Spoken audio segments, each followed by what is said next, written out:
Récord histórico de asistencia a un partido de baloncesto femenino en España. 13.472 espectadores logró congregar este domingo un partido de la Liga Femenina 2, la segunda división.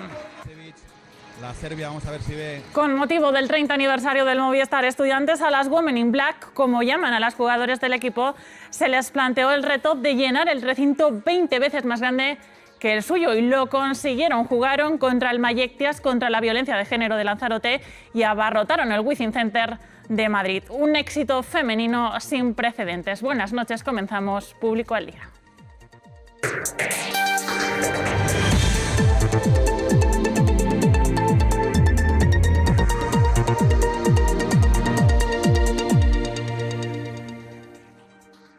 Además de llenar el recinto, las jugadoras estudiantiles se impusieron por un claro 86-55 al Mayectias y lograron su 14ª victoria de la temporada. Dos éxitos impresionantes de los que hemos hablado con una de las protagonistas de la jornada, Paula Justel, jugadora de Movistar Estudiantes, uno de los clubes que más tiempo lleva apostando por su equipo femenino. Todavía no me lo creo. Estaba hablando ahora con mis compañeras del equipo, hablando de lo que sucedió ayer, y estamos en shock porque no esperábamos para nada que fuera a venir tanta gente. Son 15.000 las personas que caben en el Wizzing Center y estuvimos a puntito de llenarlo del todo, pero vamos, hicimos récord histórico. Sobre todo demostrar que podemos divertir a la gente, que podemos llenar pabellones y que no se quede en una anécdota y que esto sea un golpe en la mesa de mujeres deportistas que puedan lograr pues llenar pabellones, que los medios acudan a cubrir estos eventos y que se vuelva a repetir sobre todo. 400 personas, a lo mejor 300 que vienen cada fin de semana a vernos jugar, a casi 13.000, pues es que es algo histórico y que yo creo que es uno de los mejores momentos que he vivido en mi carrera como deportista. Las conexiones de Vox con el franquismo ya se intuían, pero hoy han quedado definitivamente al descubierto. Una asociación ultrarreligiosa que preside el bisnieto del dictador, Luis Alfonso de Borbón, quien también es a su vez presidente de honor de la Fundación Francisco Franco, comparte sede con una empresa fundada por Víctor González Coello de Portugal, vicepresidente y responsable de captación de recursos del partido ultraderechista. Aunque ahí no queda todo, las ramificaciones van más lejos. Es Víctor González Coello de Portugal, vicepresidente primero de Vox y responsable de captación de recursos de la formación ultraderechista. Junto con su madre y sus dos hermanos poseen hasta 5 empresas. Hasta aquí todo normal, si no fuera porque todas ellas comparten sede social con una asociación ultrarreligiosa presidida por Luis Alfonso de Borbón. Aunque este no es el único vínculo de la familia Coello de Portugal con esta entidad religiosa. Su hermano Iván es socio fundador de la asociación católica y su madre patrona de la misma. La organización, de nombre Seminare, fue creada por Luis Alfonso de Borbón, presidente de honor de la Fundación Francisco Franco y bisnieto del dictador. Se trata de una asociación sin ánimo de lucro y que, según sus estatutos, tiene como objetivo la difusión del Evangelio, la contemplación y alabanza del Señor a través de nuestros hermanos y la naturaleza, la lucha contra el ecologismo negativo en la que el hombre es tratado como un enemigo de la casa común, y construir una espiritualidad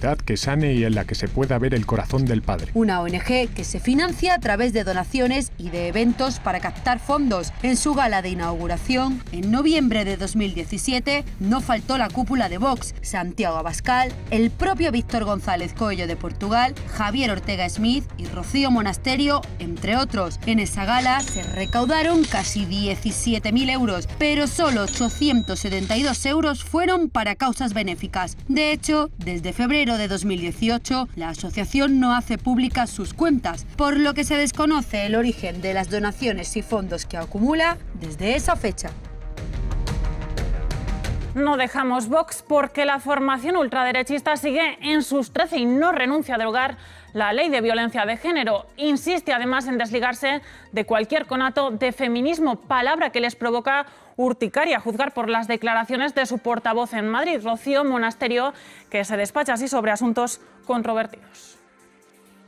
hay muchas mujeres que estaban con reivindicaciones legítimas, pero también ahí había muchas asociaciones que viven del cuento, muchos chiringuitos como hemos destapado nosotros en Andalucía. Yo no quiero ir allí a que me den carnes de feminista porque eso ya lo hago todos los días del año. Por el hecho de ser mujer en el mundo de la construcción tenía problemas, es cuando como dirección facultativa tenía que dar órdenes a musulmanes en obra que no quieren que una mujer se dirija a ellos y les dé órdenes. Y nosotros proponemos cambiarla por una ley intrafamiliar en la que, por una parte, se garanticen de verdad los recursos a las mujeres maltratadas y, por otra parte, se elimine la asimetría penal. Y nosotros creemos que tenemos que hacer una ley contra la violencia que proteja al débil en cualquiera de los casos. También yo tengo un hijo.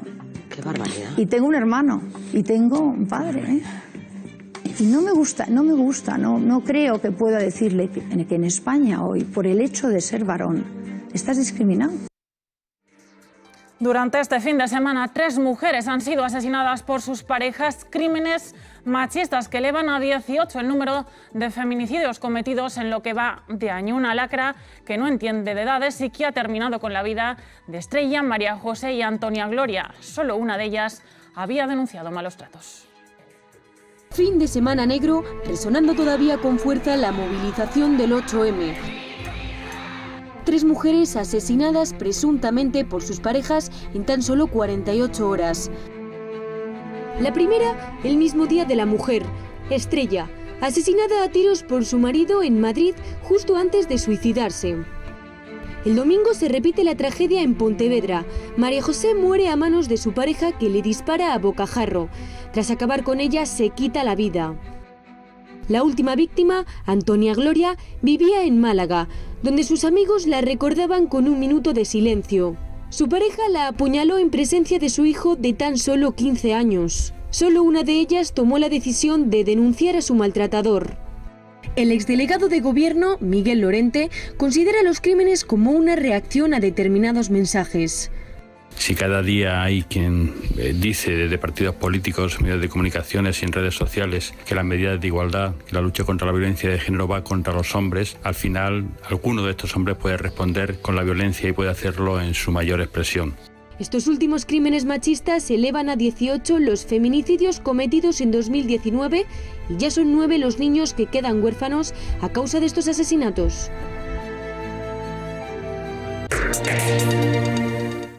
Los abusos sexuales cometidos por religiosos en nuestro país siguen siendo una lacra que la Iglesia Católica trata de ocultar, aunque se estima que en el mundo hay al menos 100.000 víctimas. Tras décadas de silencio, muchas ya lo han roto y es el caso de Teresa Conde, una mujer que sufrió abusos durante 2 años y medio cuando apenas era una adolescente de 14 años. Su acosador era el director de su colegio, sacerdote. Amanda García ha estado con ella. Tenía 14 años cuando un sacerdote abusó de ella por primera vez. Los abusos duraron 2 años y medio. Era amigo íntimo de sus padres y director del colegio. Y entonces le dije a mi madre que si yo le podía ayudar a realizar labores de secretaría. Entonces en la secretaría ocurrían todo tipo de atrocidades. Me consta además que no fui la persona primera que sufrió este tipo de abusos de esta persona y me consta que tampoco he sido la última. Dejó caer que en el momento en el que yo comenzase a salir con otra persona, él desaparecería. Y bueno, pues casualmente apareció un chavalito de mi edad con el que comencé, nada, duramos un mes, pero con el que comencé a tener amistad. Yo no he podido hasta muchos años más tarde tener algo diferente que no fuera una amistad con un hombre, pero fue lo suficiente para que se sintiese amenazado. Entonces, a partir de ahí, desapareció de mi vida sexual.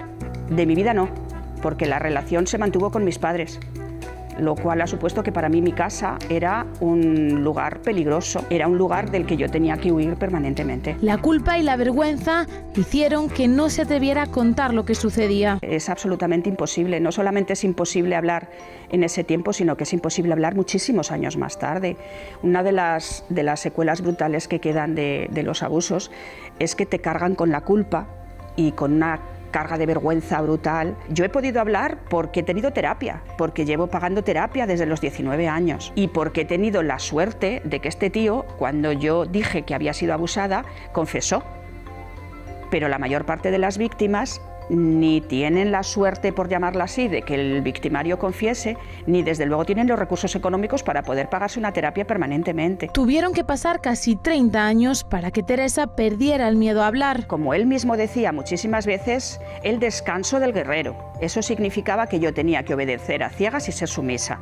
Pero es que además el horror es que si unes el que eres mujer a que lo que tienes enfrente es un señor adulto, la capacidad de reacción es ninguna.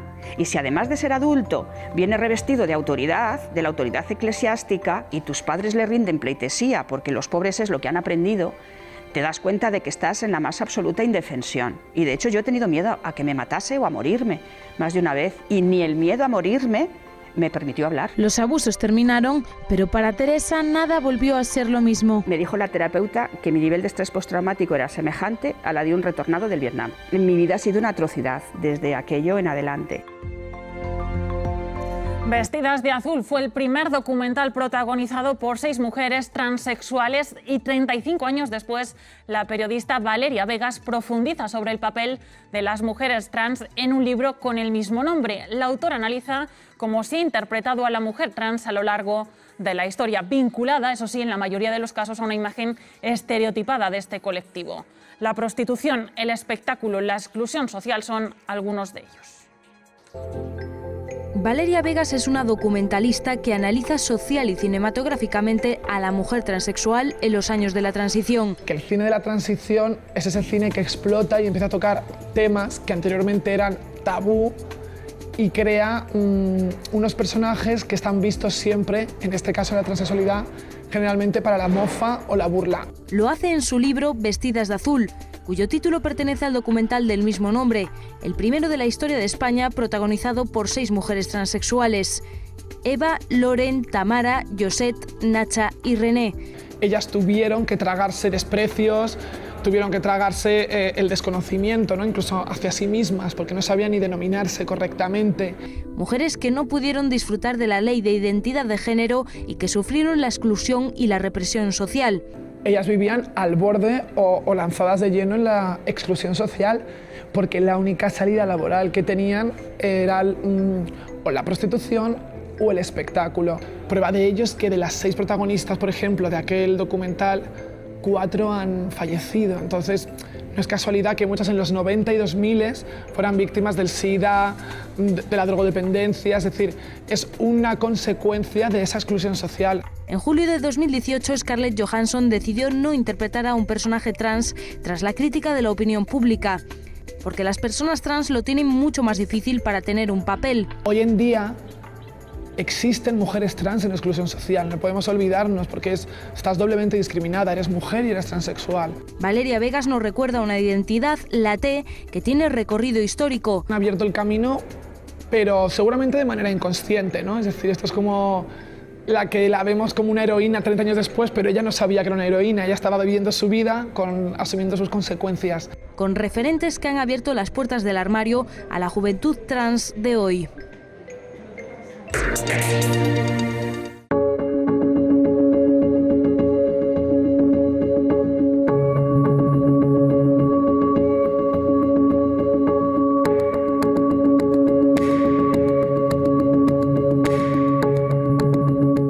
Hoy termina una pesadilla que se inició en el año 2012 con una investigación de la OCRIF, Policía de Fronteras Española, que pidió también a Marruecos que me investigase y que envió desde el Estado español al Reino Alagüita un presunto dossier criminal sobre mi persona.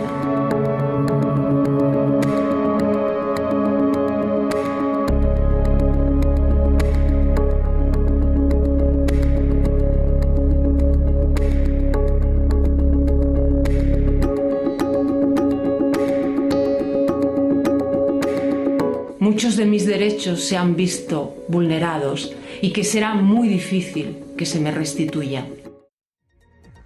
Nos vamos con esta buena noticia porque sin duda el archivo de la causa contra la activista Elena Maleno lo es. Nosotros volvemos mañana, os dejamos con Juan Carlos Monedero en La Frontera. Hasta mañana.